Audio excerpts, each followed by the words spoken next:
So, what if I told you that the world you see, everything around you, is only half the story? Today, we're going to dive into a pretty radical idea, one that could completely redefine reality as we know it. And it all starts with the very nature of space. The source material for today's explainer kicks things off with this really powerful metaphor. Just think about that for a second. A runaway train with no brakes. Doesn't that just perfectly capture the feeling of modern life? That constant acceleration, the anxiety, that nagging sense that we're all hurtling towards, well, we don't know where, and that's kind of the scary part. All right, so here's our game plan. We'll start with what the author calls our one-sided reality, then go looking for clues to this other space. We'll get into the weeds of positive versus negative space, see how that actually shapes your life, check out the wild rules of negative space, and then we'll wrap it all up with a whole new perspective. Okay, let's jump right in. This first section really gets to the heart of the problem. That whole runaway train feeling? Well, the author argues it all comes down to a fundamental issue with how we see the world. See, the argument here is that the root of all our modern anxieties stems from this massive blind spot we have.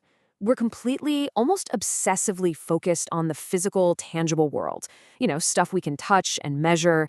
And in doing that, we've apparently ignored the entire other half of reality. And this is where it gets kind of paradoxical, right? You'd think that all our amazing progress, the internet, nanotech, all of it, would have, enlightened us or opened our minds, but the claim here is that the exact opposite has happened. These things have actually chained us more tightly to the material world, which has just ramped up our anxiety and stress. We're becoming, well, more like machines. Okay, so if we're really only seeing half the picture, you've got to be asking, where's the proof? Where's the other half? Well, according to the author, the clues are literally all around us, just hiding in plain sight. And this is really the big question we need to ask ourselves. Is what you perceive really all that exists? We have this tendency to think, if I can't see it or hear it or touch it, then it's not real. But is that really true? I mean, think about it. We all know there are light waves our eyes can't see, right? Like infrared or ultraviolet, and sounds our ears can't hear. We even know that in the middle of a massive, destructive typhoon, there's the eye of the storm, this perfectly silent, calm center.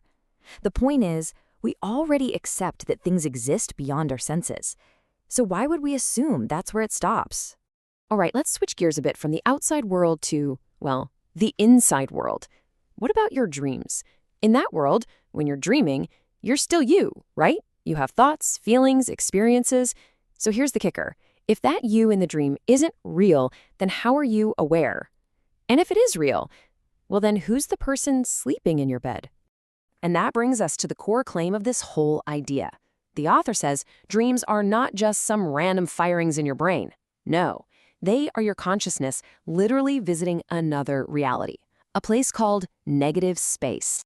So that brings us to these two huge concepts, positive space and negative space. Let's really break down what we're talking about here. Okay, so on one hand, you have positive space. That's easy. It's the world we live in, the material world, it's where your physical body is, and things are, pretty stable and predictable. But then you've got negative space. This is the complete opposite. It's the anti-material world. It's where your spirit, your consciousness lives. And in that world, things can change in an instant. It's the realm of thought, of dreams. Now, to help wrap our heads around just how big this idea is, the author brings in a concept from Buddhism. The idea here is that it's not just about two worlds, it's about an infinite series of worlds tucked inside other worlds, like cosmic nesting dolls. It really makes you question what a universe even is. And here's a simple way to think about that. For something a nanometer wide, a single grain of sand is an entire universe. To that grain of sand, planet Earth is a universe. And to us, on Earth, the galaxy is our universe. See? It's all about relativity and scale. What's a whole world to one thing is just a tiny speck of dust to another. Okay, so this is all really cool cosmic philosophy, but what does it actually mean for you and your daily life? Well, according to the author, everything. The space you're in, both physically and mentally, has a massive, direct impact on who you are and who you become. I mean, just think about these examples. Move from a damp place to a dry one, and your health can completely change. Land a new job, and suddenly you discover talents you never knew you had. A city person is totally different from a country person, right? Even your way of thinking. A merchant thinks completely differently than a pastor. It's simple. Your space dictates your life. And this is probably one of the most powerful takeaways. If you ever feel stuck, or if you want to make a real change in your life, you can't just think your way into it. The argument is that real, deep, lasting change starts when you first change your space. All right, now prepare to have your mind bent a little, because negative space does not play by the rules of our physical world. Its physics are, well, they're something else. So there's this concept called negative universe speed. What is it? Basically, it's the speed of thought.